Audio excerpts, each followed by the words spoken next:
वालेकुम फ्रेंड्स, आपको मेरी नई वीडियो में खुशामदीद। और अगर आपने मेरे चैनल को सब्सक्राइब नहीं किया तो सब्सक्राइब कर लीजिए और वीडियो को लाइक भी कर दीजिएगा। सब्सक्राइब करने से एक फ़ायदा ये होगा कि मेरी न्यू अपकमिंग वीडियोस आपको फ़ौरन मिल जाएंगी, आपको नोटिफिकेशन आ जाएगी जिससे आप वो वीडियो देख सकते हैं। तो आज जो हमारा टॉपिक है वो है subject, object and verb. Subject को हम उर्दू में कहते हैं फ़ाइल, काम करने वाला। ऑब्जेक्ट जिस पे काम होता है और वर्ब वो काम जो किया जाता है। इसलिए इससे पिछली वीडियो में हमने the sentence and the phrase पढ़ा था। अगर आपने वो वीडियो नहीं देखी तो डिस्क्रिप्शन में है, आप फ़ौरन से जाके देख सकते हैं। तो सबसे पहली बात दिमाग में ये आती है कि जो सब्जेक्ट होता है वो क्या होता है। अगर आप अपनी कॉपी से सब्जेक्ट समझ रहे तो ये बिल्कुल गलत है। सब्जेक्ट होता है किसी काम को करने वाले को सब्जेक्ट यानी फ़ाइल कहते हैं। दूसरे लफ्ज़ों में सब्जेक्ट फ़ाइल ऐसा शख्स या चीज़ है जिसके बारे में कुछ कहा जाए। तो जैसे कि मैंने आपको बताया था कि किसी काम को करने वाले को सब्जेक्ट यानी फ़ाइल कहते हैं। दूसरे लफ्ज़ों में सब्जेक्ट यानी फ़ाइल, ठीक है, वो शख्स ये चीज़ होती है जिसके बारे में कुछ कहा जाए। हम इसकी एग्जांपल देखते हैं। तो ये मैंने कुछ सेंटेंसेस लिखे। पहला जो है वो है असलम कट अ ट्री।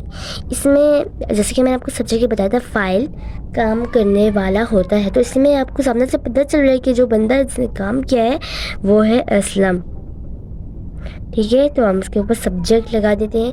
इसके बाद जो दूसरा है उसमें the rich lady bought a house. इसमें जो मकान खरीदने का काम है किया गया है वो खातून लेडी ने अंजाम दिया है। तो हम ये लिखते हैं लेडी रिच नहीं है क्योंकि ये उसकी खूबी बयान की गई है।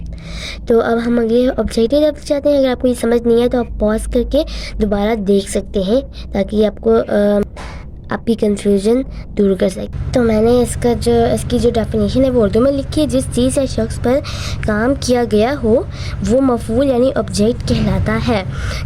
इन जो मैंने ये दो सेंटेंसेस लिखे हैं इनमें आप देख सकते हैं जो असलम है, असलम कट अ ट्री, तो उसके सामने से पता चला जो ऑब्जेक्ट है वो ट्री है। क्यों अ ट्री है, ठीक है। अ ट्री भी होगा क्योंकि एक इसकी तादाद बताई भी है। अ ट्री इसलिए है कि असलम ने दरख्त काटा। काम किस पे हुआ किया गया है? दरख्त पर। तो ये क्या होगा? ऑब्जेक्ट। लिख लेते हैं। इसी दूसरे सेंटेंस में है the rich lady bought a house. उसने ख़रीदा घर, एक घर ख़रीदा, ठीक है, उस औरत ने, अमीर औरत ने। तो ये जो हाउस है काम किस पे हुआ? हाउस पे, बॉट पे नहीं हुआ क्योंकि ये तो काम वर्ब है। काम किस पे हुआ है? हाउस पे। तो हम हाउस को ही करेंगे। आ हाउस होगा, आ एंड दा को लगाना मत भूलिएगा। ऑब्जेक्ट, ठीक है। वर्ब क्या होता है जिसको हम उर्दू में कहते हैं फेल। किसी अमल या काम को जाहिर करने वाला लफ्ज़ यानी शो करने वाला लफ्ज़ वर्ड वो कहलाता है फेल यानी वर्ब। एग्जाम्पल्स हैं ईट, ड्रिंक, प्ले एक्सेट्रा। इसकी एग्जाम्पल आप यहाँ से भी एक ले सकते हैं, असलम कट अ ट्री। इसमें जैसे कि मैंने आपको बताया था वर्ब कहते हैं काम करना, ऑब्जेक्ट काम जिस पे किया गया हो और वाक़े हो, और जो सब्जेक्ट है वो काम करने वाले को कहते हैं। तो ये तीनों जो है ना एक वो है, क्या नाम है, जैसे हमारे बॉडी पार्ट्स होती इसी तरह ये एक सेंटेंस के पार्ट्स हैं, ठीक है। हाँ, तो इसमें कट जो है, कट का लफ्ज़ वो आप खुद अपने दिमाग में सोचें तो कट काटना एक काम है, अमल है। तो वो क्या होगा? वर्ब। ऑफ कोर्स वर्ब ही होगा क्योंकि ये काम किया गया है, काम किया गया। हाँ, तो अगले में है the rich lady bought a house.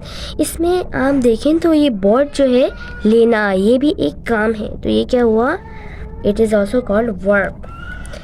तो अगर मैं आपको फिर से बता देती हूँ, अगर आपको कोई समझ नहीं आई तो आप उसको फिर से पीछे करके देख सकते हैं पॉज करके, और अगर और कुछ समझना हो तो आप मुझे कमेंट कर सकते हैं।